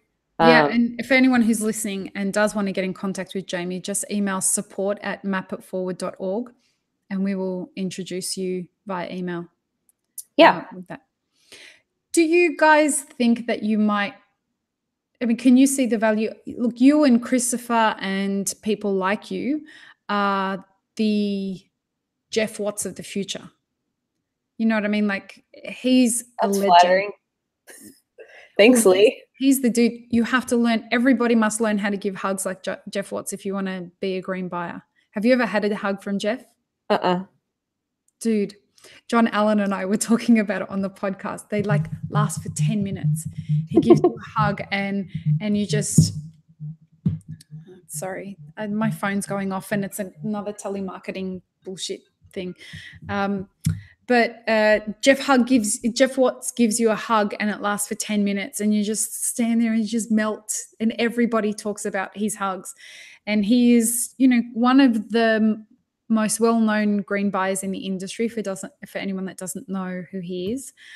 He's been doing it for a long time and he's very well revered because he's just a great human who's very, who's got a lot to say on a whole bunch of stuff. So, well, as a green buyer, your social capital is one of your most important resources. Like, you know, just being a pleasant person to deal with, but also being like responsible, good communicator, like showing, not telling that you care about relationships, like that's your bread and butter. That's how you get things done. How do you do that, Jamie? How do you show people that you care rather than telling? Respecting their time. Like, for example, here's one example. So if I have a farm or a group of farmers or something that I know that I want to buy from, but they don't have, like, it's a new project and they don't have a plan for commercialization or export or anything, then, I've already decided, like, for whatever reason, like, I want to invest in this group and I want to buy coffee from them. So, like, that's sort of like the opposite of how a lot of people go about it, where they're like descending down the chain versus like building up the chain. So cool. Now I want to buy the coffee from them, but I need to figure out a way to move it and store it and carry it and everything. So I, need to rely on my relationships. So I go to, maybe a miller and an exporter and an importer who I know can all work well with each other well and can do what I need them to do. But working with a new group is going to require extra work and detail and stuff on their end. So, like, because I've been respectful of their time in the past and, given them a break when they make a mistake or whatever, I feel confident asking, like, hey, I have this special project that I'd like to work on. Would you be interested in, working on this with me? And what do you feel is fair compensation for you to do so? Yeah, great. It can also be really helpful for them, because if I have respected their time and our relationship in the past, then they know that it's going to be worth their time to work with this farmer or this group. And it could actually help that farmer build a market beyond me. Because another thing is, like, if you're going to demand exclusivity from a farm or a group of farmers, then you better be ready to buy that coffee every freaking year and buy all of it. Because and that's a big reason why I don't, it's nice for us to have exclusives, but I don't really think, like, with a few exceptions, like, I don't think it's really that important to my customers. And I think it really limits the farm's ability to find a market for their coffee. And it also kind of like, because I'm not the person who's going to be like, oh, I'm doing an exclusive with you, but this year your coffee's not good enough. Like, because I'm not like that, like, the burden's on you then. I mean, it's just, you should never be 100% of somebody's business, because that's right. It's not a good model for them either, right? So, like, for example, with the one farm I was describing to you before, where we do buy all of this one quality from that farmer, like, I'm ready to invest a lot more time and discussion about that coffee, because I committed to that. Like, I have skin in the game, so yeah. Tell me, Jamie, is it your responsibility as the buyer to organize the supply chain stakeholders before it gets on the boat? Not necessarily, but I end up doing that a lot because I like to work that way. Do you have preferred millers? Is that sometimes what happens, that you'll be in a region and you want the coffee from a certain farm, but you don't necessarily want to use the people that they use to mill? Is that, I don't know, I'm talking out of my ass. No, that's a really good question. Typically, in that specific example, I would probably ask the farmer first who they prefer to work with. But again, if it's somebody I've been working with for a while, like, depending on who, usually it'll start like this. Like, it'll start where, like, it'll be me and then one other person at some point along the supply chain. We decide, like, that we want to work on a project together. And then we'll piece together the other parts of it based on, both of our needs. So sometimes it could be like, it would be like a longer conversation if we decide to go with somebody outside the norm. Because typically, especially if someone brought the relationship to you, it's part of that social capital thing. You want to respect them and try to work with them as much as possible, unless they, like, do a really poor job or really are not creating any value to that supply chain. But that's like breaking up with, you know, like a partner. Like that's like breaking up with your girlfriend or boyfriend or whatever. Yeah. Like it's not like a light thing like, oh, we're just not going to work with you this year, you know? So yeah, it's kind of a combination of figuring out like where the room for exploration is and who are the people that we need to honor in that supply chain based on how the relationship has worked in the past. You know, something I've not asked any of the people that have come on this show yet, but is there a lot of politics in green buying? So much. Oh my God. Really? So much. Yeah, absolutely. Especially some particular origins.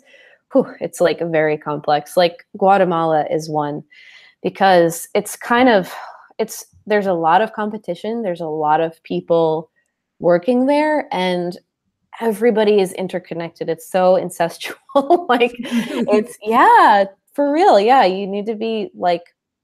You have to be careful about how you work. And like my strategy is I just like to be totally with all of my supply chain people. I like to be as transparent with who I'm working with and how I'm working with as possible because it just avoids confusion later. And I generally don't enjoy working with people who get really wrapped up in the politics and are like, oh, you're working with this person, I don't want to work with you. It's like, well, fine. Thank you for telling me exactly what I needed to know so that I don't work with you anymore. Yeah, exactly. And I do, but I also respect that level of transparency from um, my them. suppliers. Yeah, exactly. Yeah. Like if they tell me like, you know what, I really don't want to work with this person because I got burned in the past by them. Can we figure out a way to, like, I appreciate the attitude of like, and I do the same thing where I'm like, I'll work with them if you really, really want to work with them and think that they're going to help us deliver the best coffee.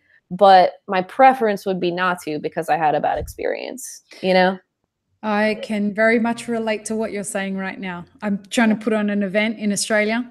Well, Uh-huh. we're doing it.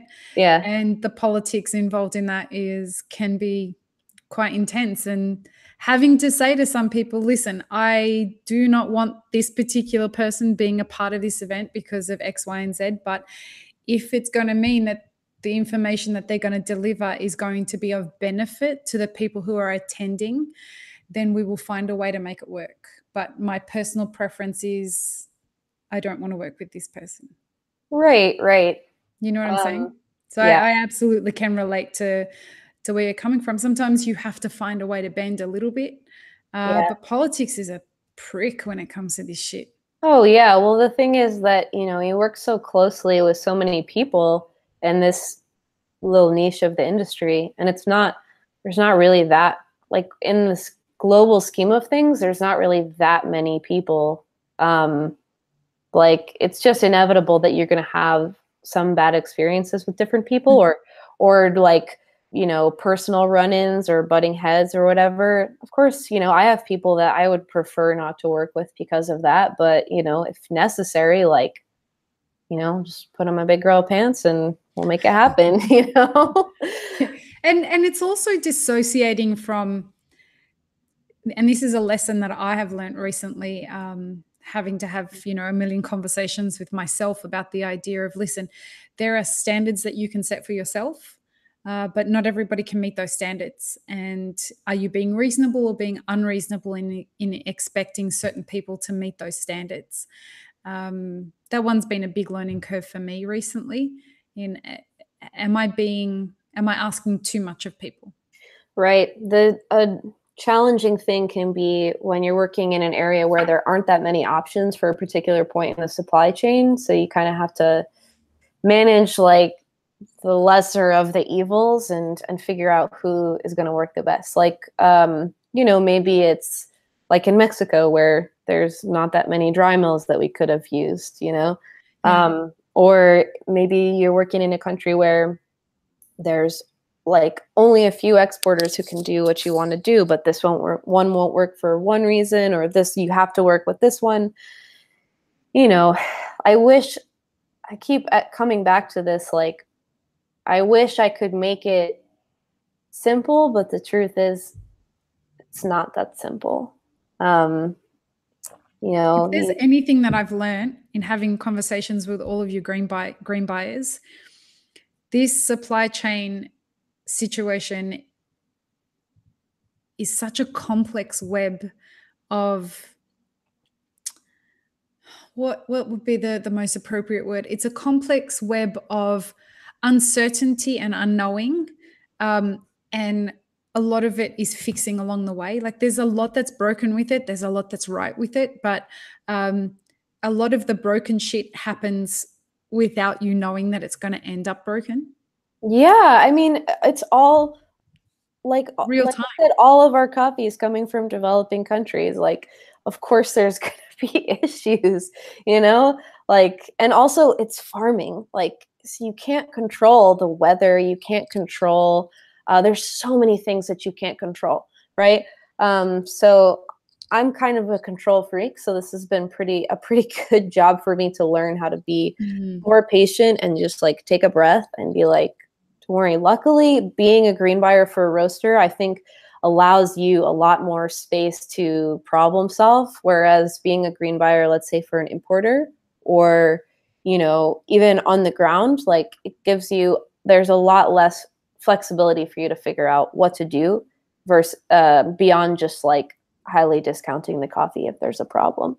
I imagine that the idea of learning how to forecast is a whole different ball game if you're working as a green buyer for a roaster versus a green buyer for an importer. Absolutely. Oh, yeah. And it's really different from roaster to roaster as well. Like, for example, if, you know, if you're working for a roaster who's mostly doing wholesale, like you know, have less information and control than you would if you're a green buyer for a roaster that does retail. Sorry. Because for like, for anyone who doesn't know what forecasting is knowing the and tell me if I fuck this up, Jamie, but forecasting is being able to foresee how much coffee you're going to need in the future and how much stock on hand you're going to maintain at any one time based on how much coffee you anticipate that you're going to need over a certain period. Definitely. And there's some good like basic rules to forecasting, like that any good green buyer would tell you. Like, first of all, just like have some information. Like if you're brand new and you're like, I just, you know, I don't know how much I need, just start. Like if you use Cropster, you can tell how much you roasted during that week. Like if you know, just start gathering some information. That's the beginning. You know, then like another good rule of thumb that anybody would tell you is like, it's better to buy too little than too much, and don't plan for growth until it happens. Feel that pain point. Like it's okay to sit in a pain point of growth, and you're going to feel so much more of all the information that you're going to need rather than anticipating that growth. And then you've got a whole different set of problems after that. There are different pain points there. Right. Yeah. That's in anything, not just in green buying. Yeah, absolutely. So what are the other some of the other tips that you'd have for forecasting? Oh man. Was it easy for you to learn? I mean, you're an economist, so that I wouldn't call myself an economist. I have an undergraduate degree. You have an undergraduate degree in economy, economics. Sorry, but you have a background in economics, which is what I meant to say. So I feel that forecasting is something that came rather more naturally to you as someone trained in economics. Yeah, I think the biggest advice I could have for someone who feels daunted by that is just like, don't be afraid of the spreadsheet. Like it's just a tool. It's still you. It's not going to solve all your problems, but it's just, you know, a way to organize. Like you need a way to track how much you're using, and you need a way to figure out like when you're going to run out of coffee. Is there a template anyway? Probably not. You all don't even have a fucking organization. How are you going to have a template? Oh, this is really interesting. Yeah, no, I think it's funny because yeah, there isn't like I have looked for like the software that can help me do this, but it doesn't exist. So I mean, generally, like I'm guaranteeing you now, you're going to get contacted by someone, or I'm going to get contacted by someone saying, okay, I know how to program. why don't we create something around this? So just Mm-hmm. keep a lookout for that email. Someone's going to listen to this and contact some of their tech people and be like, let's build the solution to this. Right. Well, yeah, I don't know. I feel like some of it is a little bit proprietary, but I will say mine is really good.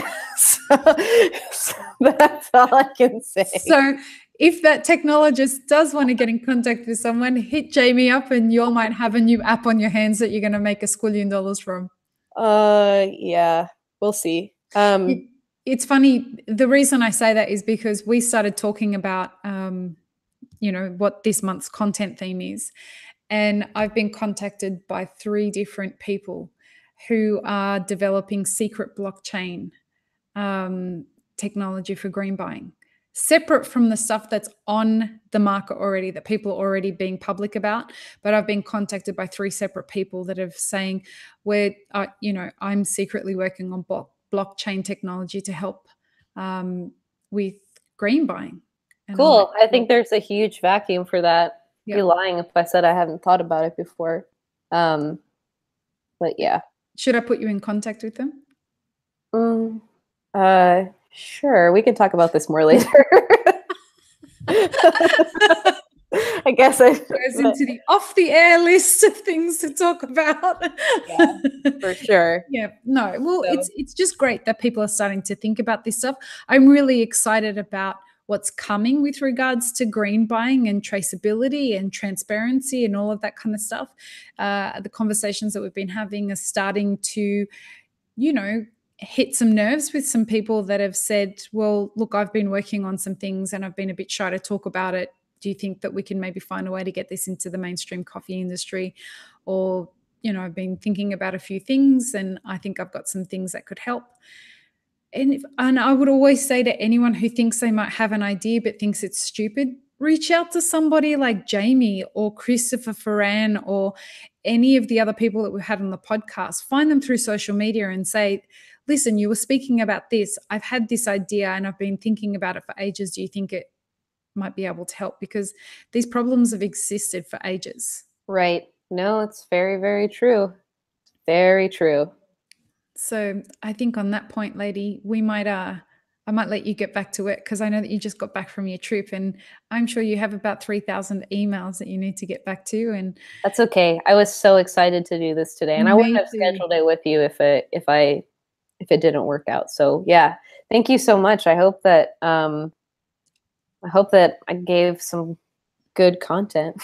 You taught me a fuck ton. So, and clearly that's all I care about. Because that's the kind of person that I am, right? This podcast is called Map Lee Forward. Yes. No, you know me better than that. You know that I'm not about that at all. No, it's just I feel like I'm the person that can ask the stupid questions and hopefully they'll resonate with other people. But yeah, thank you so much. I value what you do for Merit and the industry so much. And I'm really grateful that you were able to make some time to do this. You're one of my favorite people in the coffee industry. So thank you so much. Same to you. All right. Talk to you soon. We'll see you very soon. All right. Bye. Bye.